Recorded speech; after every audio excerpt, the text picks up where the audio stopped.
നല്ല പടം എല്ലാരും കണ്ടിട്ട് അഭിപ്രായം പറയും. പിന്നെ എല്ലാ മാസം ഞാൻ എന്തായാലും പറഞ്ഞ സ്പോയിലർ ആയിപ്പോ അതുകൊണ്ടാണ്. അതിന്റെ ക്ലൈമാക്സ് പഞ്ചൊക്കെ you should watch. Very exciting.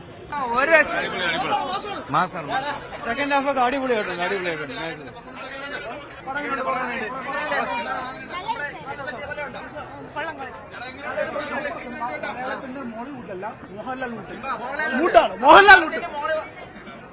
പൊളിപ്പടം പൊളി എന്ന് പറഞ്ഞാൽ പൊളി. സെക്കൻഡ് ഹാഫ് കിടുത്തു പൊളിച്ചു. ലാലേട്ടന് മാസാണ് മാസ്.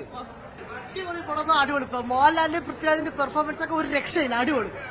മോഹൻലാലിന്റെ കംബാക്ക് നന്നായിട്ട് ചെയ്തിട്ടുണ്ട് പടം. പിന്നെ റൊമാൻറ്റിഫിക്കേഷൻ ഒരു ഒത്തിരി സീനുകളുണ്ട്. പഴയ ഫസ്റ്റ് പാർട്ടിൽ നിന്ന് എടുത്ത് നോക്കുമ്പോഴത്തേക്കും നല്ല ഇമ്പ്രൂവ്മെന്റ് ആയിട്ട് ചെയ്തിട്ടുണ്ട്. നല്ല ഫ്രെയിമുകളായാലും നല്ല പക്ക ക്വാളിറ്റി തന്നെയാണ് പൃഥ്വിരാജ് ചെയ്തിട്ടുണ്ടെങ്കിൽ.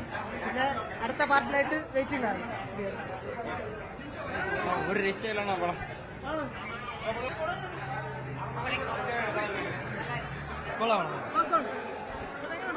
നല്ല പടം മാസാണ്. നമുക്കിപ്പം എന്താ പറയാ, ബാഹുബലി ഇപ്പം നമുക്ക് തെലുങ്കന്മാർക്ക് ഇപ്പം പറയാമെന്ന് നമുക്കിപ്പം രാജമൗലി ഉള്ളതുപോലെ അല്ലെങ്കിൽ പ്രശാന്ത് നീൽ പോലെ നമുക്ക് മലയാളത്തിൽ അഭിമാനിക്കാൻ വേണ്ടിയിട്ട് പൃഥ്വിരാജ് എന്ന് പറഞ്ഞൊരു ഡയറക്ടറെ കിട്ടിയിട്ടുണ്ട്.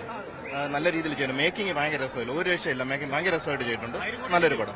അതിനെ പറ്റിയൊന്നും അറിയത്തില്ല, കോടികളുടെ കണക്കൊന്നും പറയാൻ നമ്മളില്ല. പക്ഷേ നല്ലൊരു പടം, നല്ല നമുക്ക് എൻജോയ് ചെയ്ത് കാണാൻ പറ്റും. നല്ലൊരു പടം.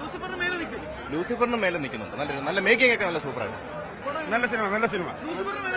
പിന്നെ ഡബിൾ ലൂസിഫറിന്റെ ഇരട്ടിയാണ്.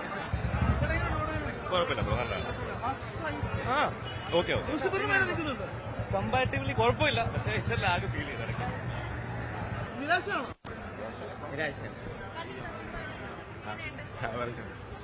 ഫസ്റ്റ് ഹാഫ് കഴിഞ്ഞ ശേഷം പൊളിയാണ്. ഒരു 15 മിനിറ്റ് ഒക്കെ അടിപൊളിയാണ്. നല്ല ലൂസിഫറിന് മേലെ നിൽക്കും. നല്ല പടം കണ്ടുപിടിക്കാം. ലൂസിഫറിന് മേളിൽ ഒരുപടി മേളിൽ തന്നെ നിൽക്കും. പക്ഷേ നമ്മൾ ആ ലൂസിഫറിലെ പഞ്ച് ഡയലോഗൊന്നും പ്രതീക്ഷിച്ച് പോണ്ട. അത്രയ്ക്കൊന്നുമില്ല, കുഴപ്പമില്ല. ലാലേട്ടന്റെ സ്ക്രീൻ പ്രസൻസ് കുറവാണെങ്കിൽ നല്ല കൊടുത്തിരിക്കുന്ന സാധനം നല്ല ക്വാളിറ്റിയിൽ പക്കയായിട്ട് തന്നെ ചെയ്തിട്ടുണ്ട്. പക്ക കംബാക്കാണ് പടം. ലാലേട്ടന്റെയും പിന്നെ പൃഥ്വിരാജിന്റെ കരിയറിലെ ഏറ്റവും ബെസ്റ്റ് പടം എന്ന് തന്നെ പറയാം. കംബാക്ക് തീർച്ചയായിട്ടും. ഇത് കൂടുതൽ ഖുറേഷി അബ്രഹാമിന്റെ സ്റ്റോറിയാണ് പറയുന്നത്.